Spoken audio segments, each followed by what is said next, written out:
Pour moi, le AFC est une véritable opportunité de transformer la formation, puisqu'on est dans le cadre du développement professionnel des enseignants et de l'ensemble des personnels de l'académie. Finalement, c'est une vocation. Le AFC aura vocation à transformer l'écosystème, lui permettre de s'acculturer, favoriser une culture de l'engagement dans la formation à tous les étages. Et je pense que c'est une très belle opportunité aussi d'articuler ce qui se faisait déjà entre le premier et le second degré, les opérateurs, que ce soit Réseau Canopé et l'INSPE.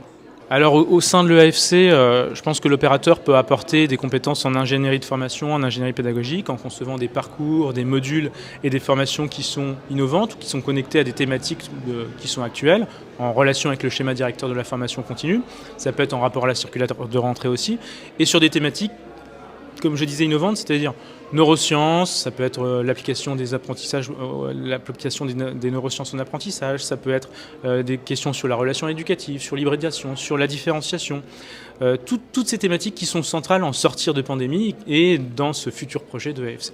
Alors la formation de demain, je la vois hybride forcément, avec un temps de retour d'expérience, avec beaucoup d'analyses de pratique, avec des communautés de pratique, avec une posture différente du formateur comme du formé, et avec une appétence permanente au sein pour les formés à penser son propre développement professionnel, son propre parcours de formation.